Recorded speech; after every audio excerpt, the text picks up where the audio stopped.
This period allowed talented people to bring revolutionary changes in science and technology. Many wealthy people took risks and invested money in industries to earn profits and multiply their wealth. Capital investment increased goods, incomes, services, knowledge, and productive efficiency. At the same time, there was a massive negative human cost.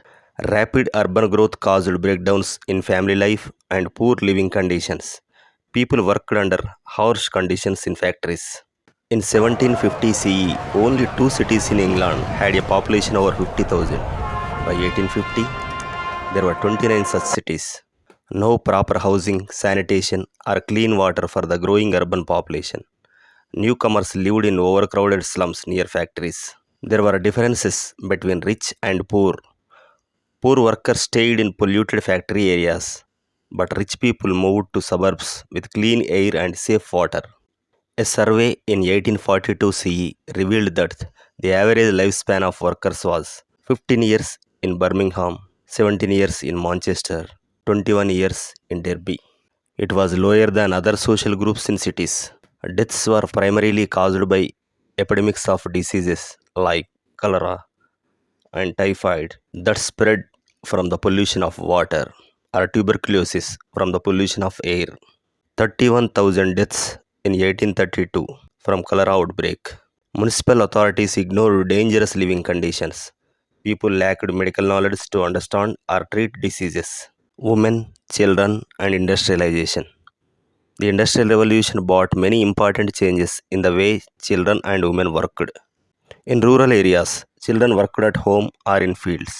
Women did farm work, livestock care, gathering firewood, and spinning yarn.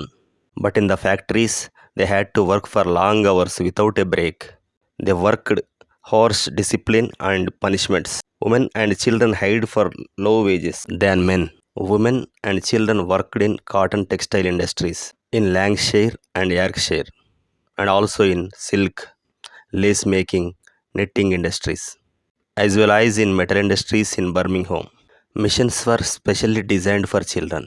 Example, cotton spinning jenny, suited for small fingers and bodies of children. Children moved between tightly packed machines. The long hours of work, including cleaning the machines on Sundays, allowed them no fresh air or exercise. Children sometimes caught their hair in machines or crushed their hands. Some even died when they fell into machines. Two-thirds of workers were women and children in Birmingham in 1850s. Coal mines were also dangerous places to work in. There were some risks like roof cave-ins, explosions, injuries. Children used for narrow coal faces. Younger children worked as trappers for opening and closing doors for coal wagons. Some children carried heavy coal loads, worked as coal bearers.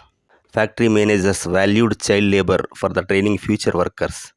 About 50% of factory workers started below age 10, 28% were below age 14. Though women got financial independence and self esteem, still they faced low pay and humiliating working conditions. They lost their children at birth or early childhood, and they lived in squalid urban slums. Industrialization in Germany and France. While industrialization began early in England in the 18th century, it was not until 1850s and 1870s that industrial production became prominent in Germany and France. Germany was not united till 1870 CE, and France was facing wars and revolutions. They did not have colonies to access resources and markets. In both countries, industrialization increased with the introduction of railways in the 1830s. Prussia exploited its rich coal fields like Silesia and Rhineland, the Ruhr, and iron deposits in Bohemia. These resources helped to create a flourishing steel industry. Alfred Krupp and industrial growth. In 1810 CE, Alfred Krupp established a small iron foundry at Essen. By 1870, Krupp of Essen became a giant company producing railway locomotives and armaments, generated huge profits for the Krupp family. In 1866 CE, Werner Siemens invented the electric dynamo. It laid the foundation of a new electrical industry, and Germany emerged as a world leader in electric production. Political events also boosted industrialization in Germany. In 1870, France was defeated in the war. In 1871 CE, unification of Germany completed. United Germany could exploit iron fields of Lorraine taken from France. Germany initially competed with the Britain in cotton textiles and machine building. Soon, Germany overtook Britain in iron and steel, chemical and electrical industries. Germany benefited from technical developments achieved by Britain and USA. It borrowed technology quickly, required heavy capital investment. It was provided by the large banks. Industries were larger in size and scope than British industries. Germany developed a powerful industrial base, began challenging Britain as Europeans' major industrial power, produced more steel than Britain, while Britain still produced more coal. Large proportion of industrial output used for military and naval power. The Krupp family in Germany founded the world's largest arms factory. First factory specialized in field gun manufacture. By 1887 supplied arms to 46 countries. During World War I, produced guns for German artillery. They supported Hitler in the 1933 general elections. Under Nazi rule, Alfred Krupp seized new land to build more factories. Many factories used slave labor from Nazi concentration camps. French industrialization limitations, lack of banking support. France did not develop banks capable of mobilizing large capital to lend to industrialists. Most French manufacturers depended on family resources for investment.